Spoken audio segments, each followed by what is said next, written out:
ಇನ್ನು ಬೆಳಗಾವಿ ಜಿಲ್ಲೆಯಲ್ಲೂ ಕೂಡ ಧಾರಾಕಾರವಾಗಿ ಮಳೆ ಆಗಿದೆ. ಕಾರಣ ಬೆಳಗಾವಿಯ ಕೆಲವು ಭಾಗಗಳು ನಿಮಗೆ ಪಶ್ಚಿಮ ಘಟ್ಟಗಳಲ್ಲಿ ಬರುತ್ತೆ.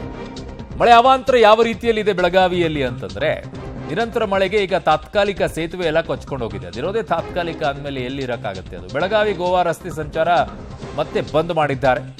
ಖಾನಾಪುರ ತಾಲೂಕಿನ ಕುಸುಮಳಿ ಗ್ರಾಮದ ಬಳಿ ಇರುವಂತಹ ಸೇತುವೆ ಇದು. ಮಲಪ್ರಭಾ ನದಿಗೆ ಅಡ್ಡಲಾಗಿ ನಿರ್ಮಾಣವಾಗ್ತಾ ಇರುವಂತಹ ಬ್ರಿಡ್ಜ್ ಇದು.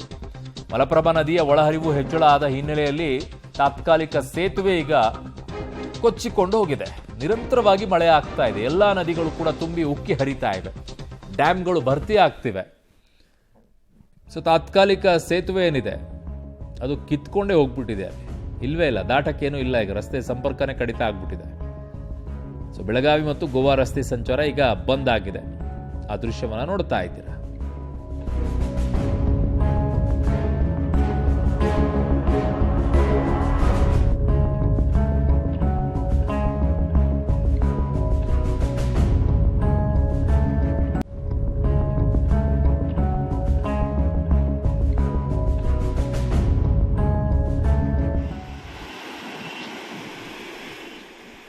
ಸೊ ಆ ದೃಶ್ಯವನ್ನು ನೋಡ್ತಾ ಇದ್ದೀರಾ. ಕೊಚ್ಚಿ ಹೋಗಿರುವಂಥ ಸೇತುವೆ ಅದು. ಆ ಕಡೆ ಬ್ರಿಡ್ಜ್ ರೆಡಿ ಮಾಡ್ತಾ ಇದ್ದಾರೆ. ಬ್ರಿಡ್ಜ್ ತಯಾರಾಗುವವರೆಗೂ ಕೂಡ ಈ ಸಮಸ್ಯೆ ಆ ಕಡೆ ಕಾಣಿಸ್ತಾ ಇದೆ ನಿಮಗೂ ಕೂಡ ಬ್ರಿಡ್ಜು. ಇನ್ನೊಂದು ಕಡೆಗೆ ರಸ್ತೆ ದಾರಿ ಮಾಡಿ ಇಟ್ಟಿದ್ದಾರೆ ಅದಕ್ಕೊಂದು ತಾತ್ಕಾಲಿಕವಾಗಿ. ಬಟ್ ಅದು ಈ ಮಳೆ ರಭಸಕ್ಕೆ ಅದು ಎಲ್ಲಿ ನಿಲ್ಲಕ್ಕಾಗತ್ತೆ, ಕಿತ್ಕೊಂಡು ಹೋಗಿದೆ ಅದು. ಸೊ ಹಾಗಾಗಿ ಈಗ ರಸ್ತೆ ಸಂಪರ್ಕವೇ ಕಡಿತ ಆಗಿದೆ ಅಲ್ಲಿಗೆ.